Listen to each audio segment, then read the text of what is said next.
హ్యాపీగా ఉంది. మా డాడీ పోర్టు పనులు అవుతున్నాయి అవన్నీ చెప్తూ ఉంటే నేను అదంతా అబద్ధం ట్రాష్ అనుకునేదాన్ని. బట్ కానీ ఇక్కడికి వచ్చి చూసిన తర్వాత నాకు చాలా హ్యాపీ అనిపిస్తుంది. నమ్మడానికి లేదు బట్ హ్యాపీగా ఉంది. నేను 7th క్లాస్ లో ఉన్నప్పటి నుంచి అనేవాళ్ళు పోర్ట్ అని. ఇప్పుడు నేను ఇన్ఫోసిస్ లో వర్క్ చేస్తున్నా. ఫైనల్లీ ఇప్పటికి సెట్ అయింది. ఇప్పుడు నిజమని నేను నమ్ముతున్నాను. మీరు చూసిన ఎక్స్పీరియన్స్ మీరు వేరే వాళ్ళకి స్ప్రెడ్ చేయగలరా? Yeah definitely. నేను అందుకే ఫొటోస్ కూడా తీసుకున్నాను.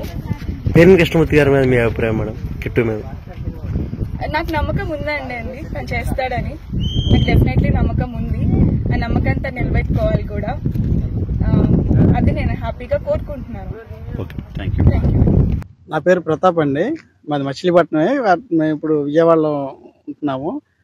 బందర్లో పోర్టు నిర్మాణం జరుగుతుందని తెలిసి ఫ్యామిలీతో సహా చూద్దామని వచ్చాము. ఎందుకంటే కొంతమంది మామూలు పోర్టు నిర్మాణం గురించి చాలాసార్లు జరిగింది కాబట్టి కొంతమంది జరగట్లేదు సరిగ్గా, అంత కరెక్ట్గా అవుద్దో లేదో తెలియదు అనే విధంగా మాట్లాడుతుంటే నేను అసలు చూద్దాం నిజంగా జరుగుతుందో లేదని చూసేటప్పటికి చాలా ఆశ్చర్యం వేసింది. ఇక్కడ కన్స్ట్రక్షన్ కానీ ఇంత పకడ్బందీగా జరుగుతున్నది, పర్ఫెక్ట్గా జరుగుతున్నది. ఖచ్చితంగా నిర్మాణం అయితే జరుగుద్ది. నిర్మాణం అయితే జరిగే విధంగానే ఉన్నది ఇక్కడ. ఎందుకంటే ఇంత కన్స్ట్రక్షన్ జరిగిన తర్వాత జరగకుండా ఉండదనే పరిస్థితి అయితే నాకైతే అనిపించట్లేదు. ఊరు కూడా చాలా డెవలప్మెంట్ బాగా అయింది. మెడికల్ కాలేజీ కానీ అయితే అన్ని విషయాల్లో రోడ్ల విషయంలో కానీ అన్నీ మంచిగా డెవలప్ అయినాయి. పోర్ట్ నిర్మాణం విషయంలో మాత్రం చాలా సంతోషంగా ఉంది. మచిలీపట్నం వాసిగా నాకు చాలా సంతోషం అనిపిస్తుంది. ఎందుకంటే ఇది చాలా సంవత్సరాల నుంచి మచిలీపట్నం వాళ్ళు ప్రజలందరూ కోరుకునే మెయిన్ ఇదే. ఎందుకంటే ఎంప్లాయ్మెంట్ విషయంలో కానీ ఎక్కడికి ఉద్యోగాల కోసం ఎక్కడెక్కడికి వెళ్ళి ఇక్కడ చదువుకున్న వాళ్ళందరూ వెళ్ళాల్సిన పరిస్థితి వచ్చింది. అలాంటి పరిస్థితుల్లో ఇలాంటి నిర్మాణాలు జరగటం అనేది చాలా హ్యాపీగా ఉన్నది. గవర్నమెంట్ ఇలాంటి అభివృద్ధి కార్యక్రమాలు ఇంకా మచిలీపట్నంకి ఎన్నెన్నో జరగాలని కోరుకుంటున్నాం.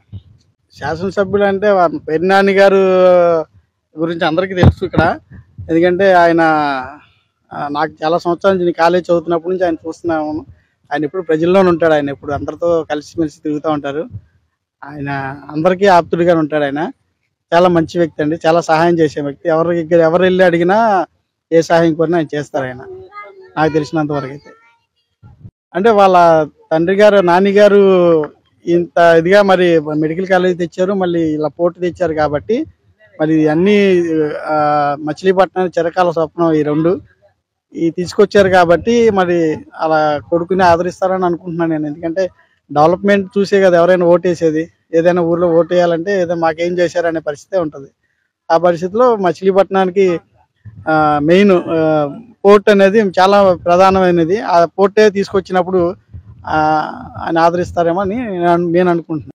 నా ఉద్దేశం ప్రకారం అంటే పోర్టు పనులు బాగా జరుగుతున్నాయి, బాగుంటాయి.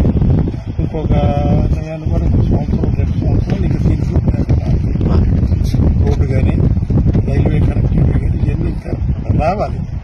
అవన్నీ తయారైపోయిన తర్వాత దీన్ని రూపురేఖలు మారాలి.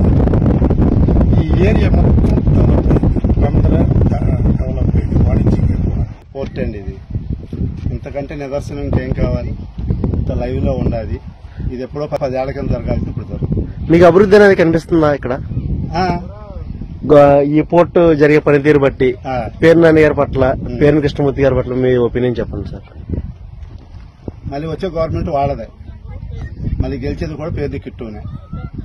ఏంటి ఇది ఇంకొక సంవత్సరంన్నరలో ఇక్కడ వారసు వస్తానన్న కోరిక అయితే నాకు కనపడుతుంది.